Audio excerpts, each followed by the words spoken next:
Numa era distante e primitiva, em um pequeno canto empoeirado da galáxia, eu tive o meu primeiro contato com seres de outra dimensão. Os videogames!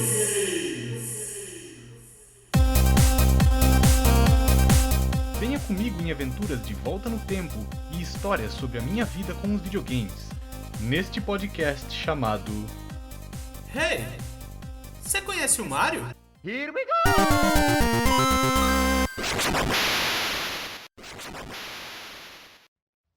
Bom dia, dinossauros e dinossauras do meu Brasil varonil. Aqui é o Ninos, cara. E eu quero fazer um episódio muito louco hoje, velho. Muito louco. Porque é o seguinte, cara. Eu não tenho TV em casa fazem muitos anos já. Não o aparelho, né, mas a antena de TV aberta, né? Desde de moleque, assim, já não gostava muito de TV. Então eu nunca acompanhei muito assim a TV, já fazem muitos anos que eu não assisto nada. Na casa da minha mãe também não tem mais TV, é só Netflix, streaming, essas paradas assim, né?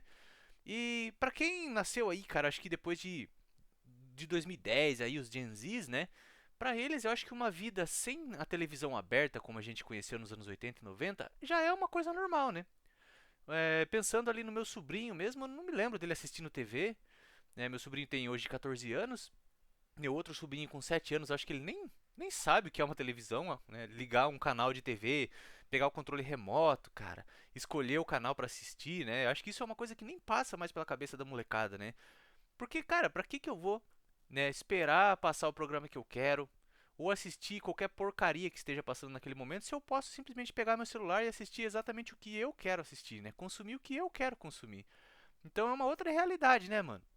E isso me faz pensar numa época em que o acesso à mídia de games era super restrito. Porque antigamente, antes da internet, quando a gente queria acessar algum conteúdo sobre os games, cara, a gente tinha duas opções. Se a gente tivesse dinheiro, a gente comprava a revista de games do mês. E ali a gente tinha algumas informações, né, sobre os lançamentos e tudo mais. Ou a gente podia esperar que passasse alguma informação na televisão aberta, cara. Só que não tinha como a gente saber. Antigamente a gente tinha alguns programas bem específicos de games assim. Eu me lembro de assistir o G4 Brasil, o saudoso G4 Brasil, que passava acho que de sábado, num horário bem ruim assim, à noite, e era um programa, sei lá, de 15 minutos, 20 minutos. Então você tinha, sei lá, 20 minutos de informação de games por semana, cara. E você tinha que torcer para não perder aquele momento, aquele programa. Você tinha que estar em casa, né, sintonizado no canal e rezar para tua mãe, teu pai não querer assistir outra coisa no lugar, né? Então era isso que a gente tinha de informação. E aí, cara, eu fiquei me perguntando, né, pô, como será que eram? Como será que a TV, a grande mídia da época, né, que era a televisão nos anos 80 e 90, como eles reportavam coisas de videogame, né? Quais eram as matérias que tinham em jornais, em telejornais ali sobre videogames? E aí, fuçando um pouco no YouTube, cara, eu achei bastante conteúdo que alguém resolveu gravar numa fita VHS lá nos anos 80 e postar aí na internet hoje em dia, cara. Abençoado seja, né? Essas pessoas, cara. E eu quero assistir com vocês alguns trechinhos aí de algumas reportagens de games que eu achei, cara. E é muito interessante porque você vê que a TV aberta, ela é geralmente orientada aos pais e avós, né, cara? Acho que geralmente assim, tirando claro programas infantis, a televisão era muito orientada para adulto, né? E os adultos, nossos pais, nossos avós, principalmente ali nos anos 80 e 90, né? Eles não estavam antenados com tudo que estava acontecendo. Então, sempre que surgia alguma coisa nova, alguma mídia nova, né? A única fonte de conhecimento que eles tinham, muitas vezes, eram os telejornais, cara. E os telejornais tinham que falar numa linguagem que atingisse os adultos, né? Que a sua avó que estivesse assistindo conseguisse entender o que estava sendo falado ali, que os seus pais conseguissem entender. Então, os videogames vieram como uma mídia muito nova e uma mídia para pessoas muito novas, né? Diferente dos filmes que nossos pais gostavam de assistir ou a música que nossos avós consumiam também, né? Os videogames foi uma coisa que às vezes nem os nossos irmãos mais velhos, como no meu caso, por exemplo, se interessavam. Era uma mídia muito nova para pessoas muito novas. E aí, como é que você fala sobre videogame de uma forma que o seu pai, que o seu avô, que quem estiver assistindo a TV entenda o que está acontecendo, né? Então essa linguagem, cara, essa quase metalinguagem televisiva dos anos 80 e 90 é maravilhosa, cara. E hoje eu separei alguns trechinhos aqui, algumas pérolas deliciosas para você assistir junto comigo, aliás, ouvir, né, junto comigo aqui, Então, sem mais delongas, cara, eu quero começar com trechinhos de uma entrevista. Eu não achei muitas informações sobre essa entrevista, cara. É um vídeo no YouTube chamado Reportagem Antiga sobre Games na Globo. Eu acredito que essa reportagem está se passando ali em 97, cara. 1997 essa reportagem está rolando, tá? Basicamente é uma repórter, uma moça, entrevistando um atendente de locadora de vídeo. No fundo você vê ali vários filmes na parede, né? Com uma locadora de vídeo mesmo com pôsteres na parede, pôster do Titanic e tal. E aí ela vai perguntando pro rapaz sobre alguns jogos que estão na moda, que tá bombando ali, né? E o mais legal é, o cara, mano, ele explica sobre vários jogos e eu nunca vi ninguém falar tanto e não falar nada ao mesmo tempo, cara. Você vai entender o que eu tô querendo te dizer. Deixa eu passar um trechinho pra você. De novo, peço desculpas pela qualidade do som, mas não tem jeito, cara. É uma reportagem de 1997 gravada em VHS. Mas ouve isso aqui, mano. Vem comigo. Eu acho, cara, que essa reportagem se passava nas férias escolares da criançada. Então eles estavam indicando ali alguns jogos que estavam bombando ali naquele momento pra molecada alugar na locadora, né, cara, pra passar as férias. Mano, olha essa abertura aqui maravilhosa, cara. Não faz sentido nenhum, mano.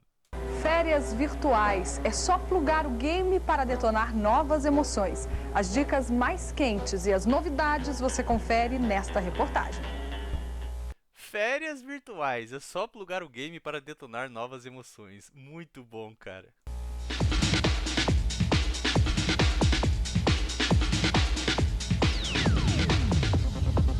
Olha, a última novidade que saiu foi o Zelda 64.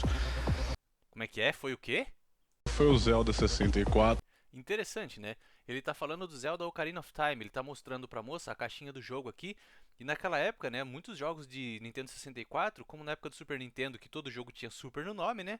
Vários jogos de 64 tinham o nome do jogo 64, né, na frente, tipo Quake 64 e tal, Doom 64. Então virou o Zelda 64, muito legal. É o jogo mais esperado da história dos videogames. Ficou cerca de 2 anos de atraso de jogo. É meio complicado, é um jogo de RPG, você tem que entender o inglês. Aí eles vão sair ao decorrer do jogo, as pessoas vão explicando os personagens pra você o jogo. Pegue tal coisa em tal lugar, traga pra mim pra conseguir uma peça pra tal negócio. Como é que é, meu amigo? Explica de novo. Pegue tal coisa em tal lugar, traga pra mim pra conseguir uma peça pra tal negócio. Ah, entendi, agora entendi. 007 foi o jogo mais alugado em qualquer locadora, não tem quem diga o contrário. É um jogo de aventura do nosso conhecido 007. Tá bom, até aí ok. Ele também mescla um pouco o que eu disse do RPG, também de estratégia, de você descobrir as coisas. Como é que é? Do RPG, também de estratégia, de você descobrir as coisas. Cara, tirando assim a galhofagem, né? Interessante porque o RPG ele estava começando a popularizar bastante no Brasil. Então tudo era RPG, né?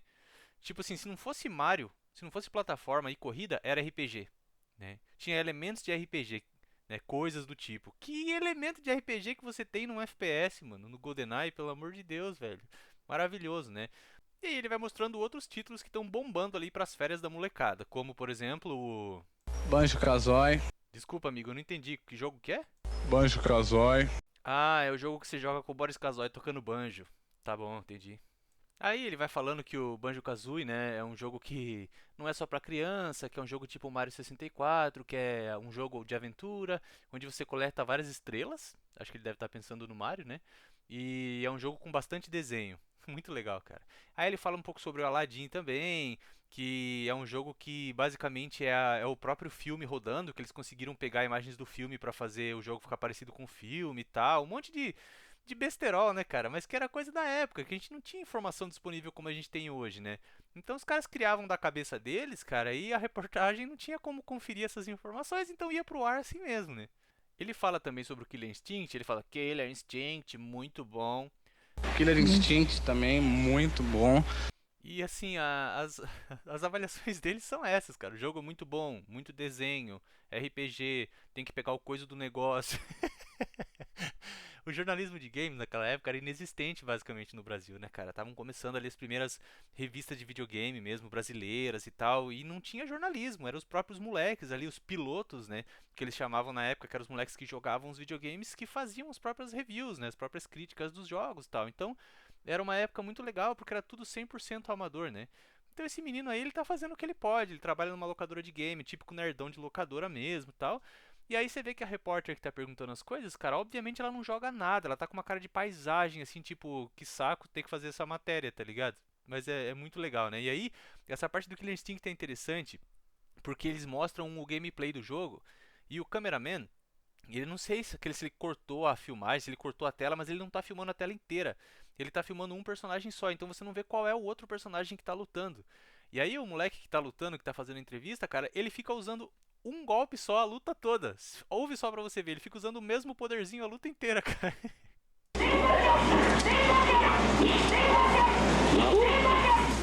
E aí ele fala um pouquinho sobre Donkey Kong Country também. A avaliação crítica dele profissional do jogo é que é um jogo muito procurado, que já saiu faz um tempinho e não tem quem não goste. Não tem quem não goste do jogo.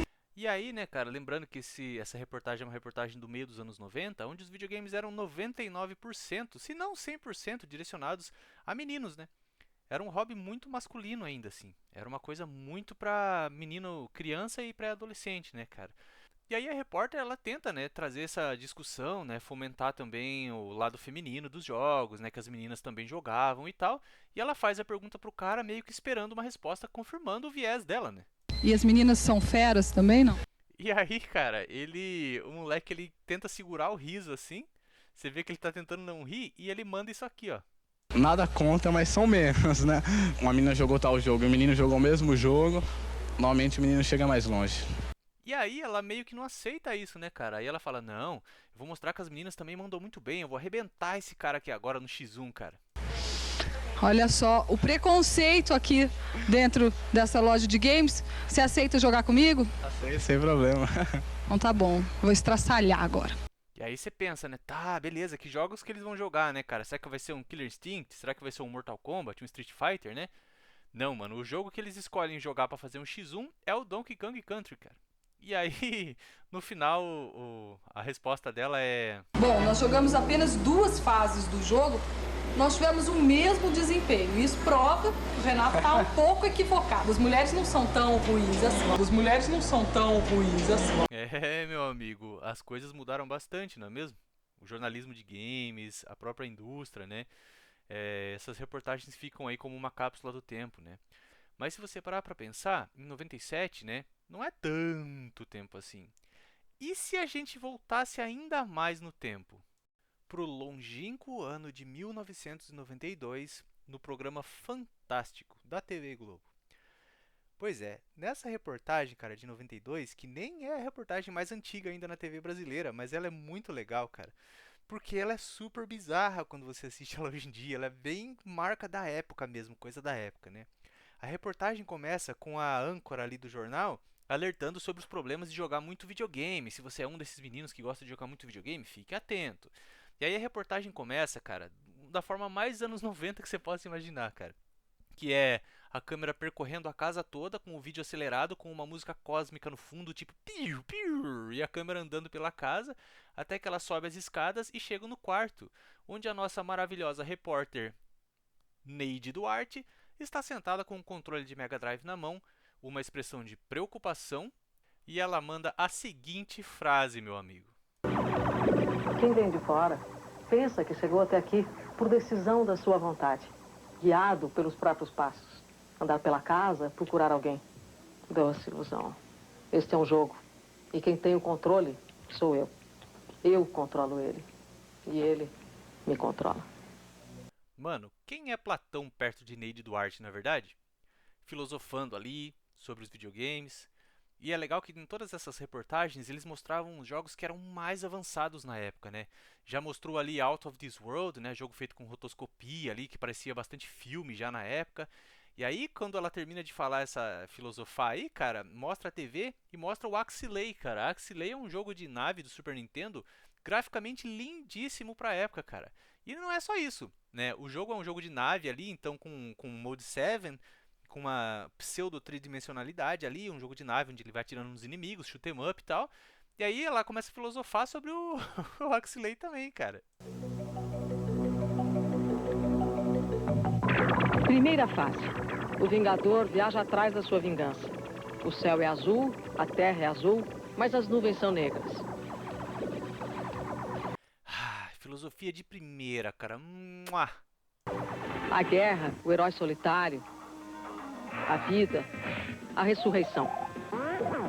A guerra, Robocop, a vida, Streets of Rage, o herói solitário, Mario, a ressurreição, o cogumelo. Aí ela segue, né, tocando terror agora nos pais, porque é isso que a mídia sempre fez com relação a mídias novas, né, cara? Foi feito isso com os quadrinhos, né, assustavam os pais nos anos 50. Depois a mídia sensacionalista pegou o pé no rádio, né, nas músicas, que estava destruindo a juventude.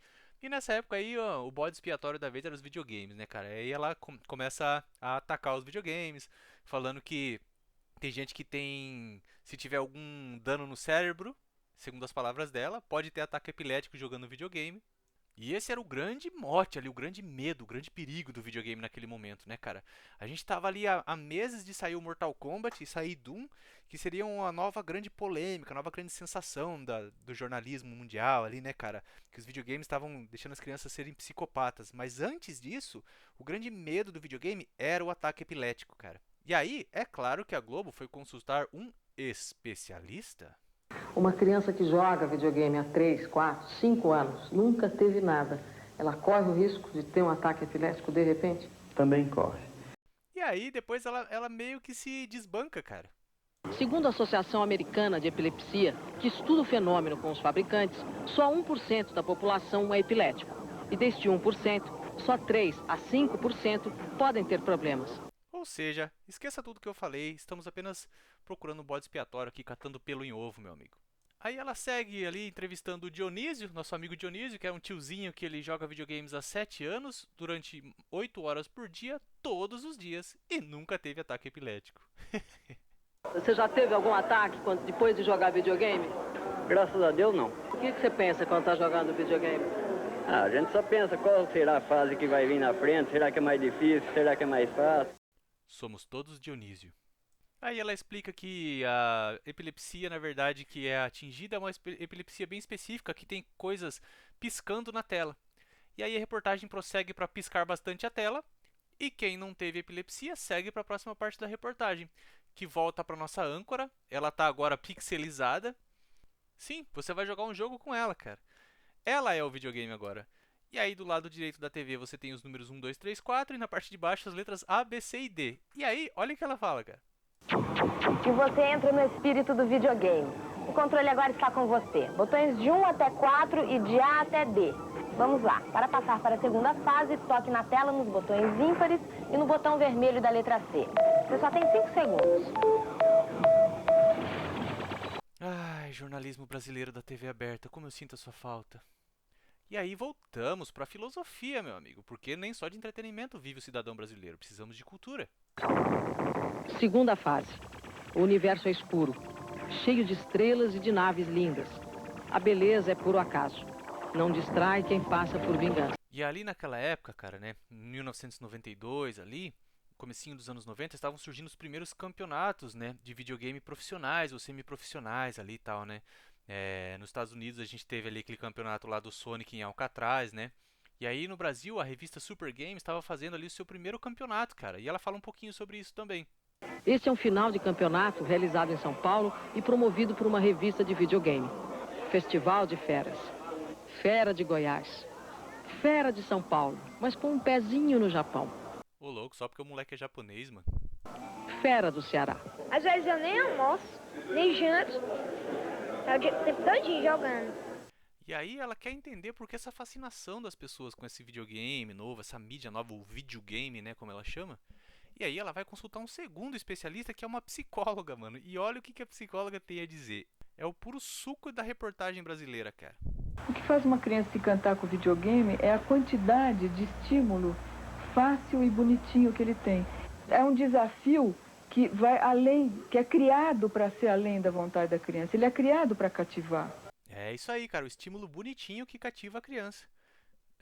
Acho que foi a última vez que alguém disse isso sobre videogames, porque logo logo a gente teria ali aquela polêmica do Mortal Kombat, do Doom, da violência nos jogos, como eu disse anteriormente, né?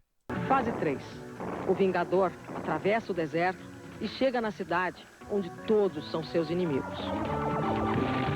E essa parte agora, cara, eu acho que é a minha parte preferida da reportagem, onde ela fala sobre o Fábio, que é um cara ali dos seus 20 anos, e o irmão mais novo dele, cara. E aí a reportagem mostra ele chegando no quarto com o irmão dele ali, um irmão mais novo. Mostra que no chão tem um Mega Drive, primeiro modelão ainda, um Mega 1. E um Super Famicom, mano. E uns 2 disquetes jogados no carpete, assim, uns 2 cartuchos jogados no carpete também. E agora coloque o seu capacete aí, porque vai ser uma chuva de pérolas, velho. Fábio chega no lugar onde estão todas as suas conquistas e derrotas. No quarto, ele e o irmão guardam todos os jogos já lançados até hoje no mundo. Guardam todos os jogos já lançados até hoje no mundo.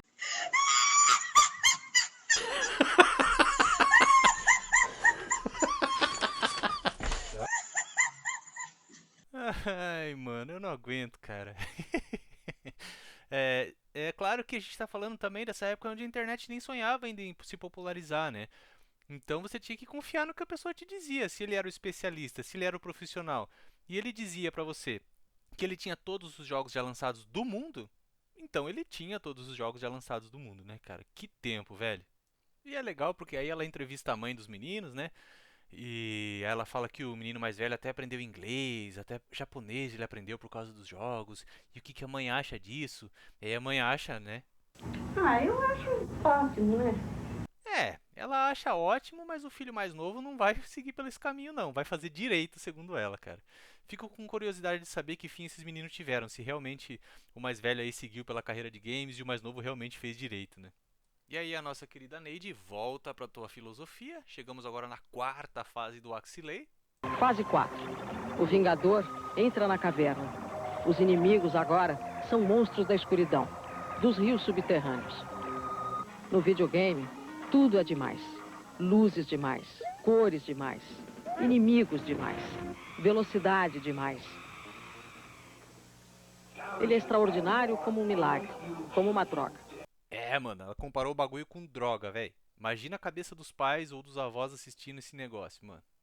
Em nenhum momento ele é comum como a vida. Esse bombardeio eletrônico é uma verdadeira armadilha. A overdose desses jogos pode provocar um outro mal. Vamos tacar o terror nos pais de novo, cara. Chama os especialistas aí. Especialistas afirmam que os raios que a tela emite chegam a anestesiar parte do cérebro. Depois de muitas horas de jogo, uma criança pode entrar numa espécie de estado hipnótico, onde ela não consegue parar de jogar. Meu amigo, amortece o cérebro.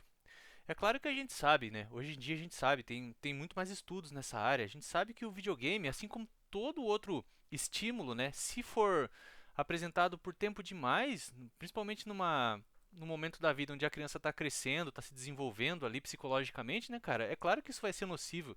Se você deixar a criança no celular demais, vai ser nocivo. Se a criança ficar no YouTube demais, nas redes sociais demais, na TV demais, no videogame demais, tudo que é demais, é claro que vai ser nocivo, cara. Mas a ideia ali era trazer os especialistas para tacar o medinho ali no papai e na mamãe, né? Então vamos ver aí, para terminar essa parte, o que o especialista vai dizer aí, cara. A gente pode sempre também fazer um exercício de trazer isso para nossa realidade atual, né, cara? A gente pode fazer um paralelo aí bem interessante com o quê? O que tá em voga hoje pra molecada, né, cara? Rede social, TikTok e celular, né?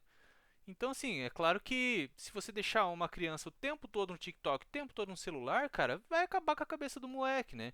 Ainda mais numa época em que a gente tem inteligência artificial, que tem todas as respostas do mundo, ninguém tá afim de pensar mais, né? Nem só criança, mas a gente mesmo como adulto, né? Quem tem tempo aí para parar para ler um livro hoje em dia, né? Sendo que as respostas estão ali na tua mão, na inteligência artificial muito mais rapidamente, né? E isso tem até um termo lá fora que é o brain rot, né, cara? Que é uma podridão cerebral, né? A molecada fica tanto nas redes sociais, no celular o dia inteiro vendo besterol, que acaba apodrecendo o cérebro. Foi um termo cunhado pela própria Gen Z mesmo, né? Não foi um termo cunhado pela Globo, pelos jornalistas, pelos velhos, né? Foi a própria geração que tá percebendo, né? E vai ser interessante ver daqui 10, 20, 30 anos, né, qual efeito isso vai ter causado nas pessoas.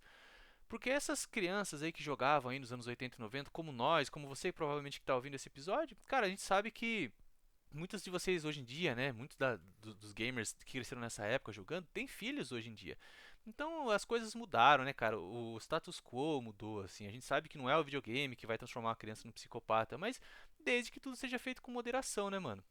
E aí, pra terminar com chave de ouro, cara, o especialista, ele manda isso aqui, mano. Então você convive com uma pessoa dessas, é como se quase você estivesse convivendo com um robô. Ah, entendi. Então tá bom, tá? Beleza. E aí, pra terminar essa belíssima dessa reportagem, né? Vamos para a última fase, a gente volta lá para nossa âncora toda pixelada para jogar uma última fase ali com ela do joguinho super divertido. E aí voltamos para nossa querida Neide para finalizar a reportagem, né? E voltamos aí ela sentadinha na cadeira com o controle na mão, filosofando com a sua cara ali de preocupação. É uma adulta preocupada com o futuro das crianças. E veja o que ela tem a dizer. Será que você acompanha o Vingador até a última fase? Jogo rápido, 2 toques no botão D, 2 no botão 4. 1, 2 e já! Última fase. O Vingador ataca a estação central do inimigo, dentro do fogo, na lava de um vulcão. A vingança está completa, mas o Vingador não pode nunca mais voltar para casa. O preço da sua vitória é combater para sempre. O eterno retorno. É muito legal, né, a gente voltar no tempo assim, ver como os videogames foram sendo percebidos pela massa em geral, né? As pessoas que naquela época, né, jogavam videogame eram muito poucas, assim. Então, por exemplo, eu era muito nerd, gostava muito de videogame, de desenhar de quadrinho, e eu tinha que ficar quieto na escola, porque senão eu apanhava, cara. Se eu falava que eu jogava videogame, as meninas riam de mim, né, e tal. Então é muito diferente como as coisas foram mudando, né? Hoje em dia, pô, você não joga videogame? Pô, que estranho, né? Então, assim, temos aí a maior indústria de entretenimento da história da humanidade, né, cara?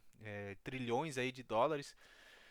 E eu fico pensando aonde isso vai, né? Como será daqui 20, 30 anos aí? Como é que os videogames estarão, né, cara? A indústria nesse momento aqui está em crise, né? Não sabe como se reinventar, o preço dos jogos astronômicos aí e tal, jogos que se levam muito a sério, que levam décadas aí agora para serem feitos, né? Putz, cara, que doideira, né? Pensar que esses joguinhos aí na época eram tão simples e já causavam aquele impacto gigantesco, né? Existe um outro vídeo no YouTube que se chama A Febre dos Videogames, que é uma reportagem de 1991, ainda mais antiga do que essa, lá do Globo Repórter, cara. Mas eu não vou conseguir discutir sobre ela hoje porque é um vídeo bem longo, de meia hora aí. Então a gente pode fazer isso num episódio mais pra frente. E aí, pra terminar, né, nossa reflexão aí, nossa filosofia de games, né, cara? Eu achei um videozinho legal aqui, que é outra cápsula do tempo, que é uma propaganda de uma loja de videogames chamada Real Vídeo e Game no YouTube. E é uma propaganda daquelas em que o cara, o rapaz que tá vendendo ali, o vendedor que tá fazendo o comercial, cara, ele é insuportável, aqueles vendedores, pá, na tua cara, compre agora, yeah, yeah! E, mano, é super cringe, é super engraçado. E olha só como é que ele começa a propaganda da loja, mano. Fala a verdade, hein? Videogame é um barato, né? Eu diria que é um vício. Eu fico na frente da televisão até terminar. Zerei. Segura pra mim. Real, vídeo e game. Você gosta de videogame como eu? A Real Vídeo, que todo mundo conhece, trabalha também com videogames. Aqui você encontra cartuchos, CDs para vender, encontra games para vender. E olha, Dia da Criança chegando aí, vou mostrar uns preços que as crianças vão fazer assim. E os pais, se você é um pai de estômago fraco, saia da sala, porque aqui o preço é muito bom. Vou começar, ó. Bom, e aí ele elogiou os preços da loja, né, cara? Os preços são muito bons. Então, qual é o console que você acha que ele vai mostrar agora para mostrar como os preços são bons, cara? Lembrando que essa propaganda aí deve ser de 95, 94, 95 ali. Você acha que ele vai mostrar um PlayStation? Talvez não, PlayStation é meio caro, né, cara? Acho que ele vai mostrar um Mega Drive? Vamos ver qual é o console que o cara vai mostrar para falar de preço bom. Panasonic 3DO. Ah! O cara puxou um 3DO, mano. Simplesmente um dos consoles mais caros da história dos videogames, um completo flop, né? E é como se você anunciar ali, estamos aqui na loja de carros populares e vou anunciar pra você o preço maravilhoso. Estamos aqui com Lamborghini. E aí, cara, olha o precinho que era um 3DO. Sabe quanto que eles estão fazendo? R$480. Tá bom o preço? 480, ó, detalhe. Esse preço facilitam em 2 vezes ou aceitam o seu cartão de crédito. Cara, eu fiz as contas aqui. O salário mínimo em 1995 era R$100. O videogame custava R$480. Ou seja, cara, esse 3DO custava quase 5 salários mínimos, cara. Representava 480% do teu salário mínimo na época, velho. Mas não tem problema. A loja fazia em 2 vezes. Então tá bom. Vamos ver as outras pérolas que o cara vai anunciar aqui, cara. Porque assim, depois do 3DO ele vai ter que anunciar alguma coisa boa, certo? O que mais tem aqui? Sega CD. E Sega CD. Aí não, irmão. Não. Aí você me quebra, mano. E ele não fala nem o preço do Sega CD, assim, a câmera passa voando pelo Sega CD e já vai pro Mega Drive ali, porque o Sega CD já era flopadíssimo na época, cara. Não dava nem coragem de anunciar, nem o preço eles falaram, mano. Olha aqui, ó, mostra. Mega Drive 3 também vem com um game, tá? R$299. Saturno, vem cá. PlayStation. Caraca, o cara nem pra filmar o Saturno, ele passa com a câmera assim como se o Saturno fosse nada, cara, né? Então, mais uma vez aí, mostrando que a SEGA já tava indo pro saco nessa época, já tava bem mal das pernas, ninguém tava nem aí pro Saturno, nem pra Sega CD mais nada, e aí ele já passa direto pro PlayStation, que era a coqueluche da época, né, mano? PlayStation da Sony, também com um baita preço, R$650. É, cara, R$650, videogame extremamente caríssimo. Se a gente fosse fazer uma conversão aproximada hoje em dia, né, cara, seria como se a gente estivesse pagando R$7.000 num PlayStation, né? No PlayStation 5, por exemplo, hoje em dia. Então, videogame, cara, nunca foi tão barato, por incrível que pareça, né? Hoje em dia os videogames são muito mais baratos do que eram nos anos 90. Imagina você pagar um PlayStation R$7.000, mas tudo bem, porque eles fazem em 2 vezes. Então, ao Virtua Boy. O cara, ele nem filma o Virtual Boy, ele já passa com a câmera voando assim, não fala nem preço, nada, aquela porcaria, né? Meu, a gente esquece como no meado dos anos 90 tinha 850 consoles pra gente comprar, né, mano? Que louco! E aí, ele já vai dar um tapão na caixa do Super NES, cara. Aqui, ó, Super NES, estoque limitado, os primeiros vão levar R$314. Pelo amor de Deus, 314. E aqui, ó, Neo Geo CD... certo? Num baita preço também, R$549, facilitam em 2 vezes. Comprou, você escolhe um CD. Chegou, escolhe. Agora, olha que legal. Se você comprar um desses games aqui, você ganha 10 locações gratuitas de game a chegar e escolher. Ah, bom, agora sim. 10 locações grátis, cara. Vou levar aí um PlayStation, né? R$7.000. Me vê 2 aí, por favor. Ah, e um Neo Geo também, vai. Tamo aí mesmo. Bom, né? Tem também a parte de vídeos, ó. Vídeos infantis, num preço promocional. E lá no fundo, olha o que tem de videogame. Eles vendem, eles alugam. Aí ele vai bater na mão nas fitas VHS, quase derrubando os filmes. Aí ele tá ali no final, ali, cara, filmando 2 nerdola que estão numa parte separada da locadora, que é a parte que tem os videogames pra locação. Cara, pensa no Dwight do The Office e aquele maluco dos Simpsons que trabalha na loja de quadrinhos. Esses caras estão atrás do balcão, assim. E aí eles estão filmando, assim, cara, e os moleques estão com uma cara de medo, assim, ai, caralho, tô aparecendo na TV. E aí o cara manda um... Ô, pessoal, dá um sorriso aí. Pronto, eles estão sorrindo. Cara, que maluco irritante. Esse maluco é muito irritante, mano.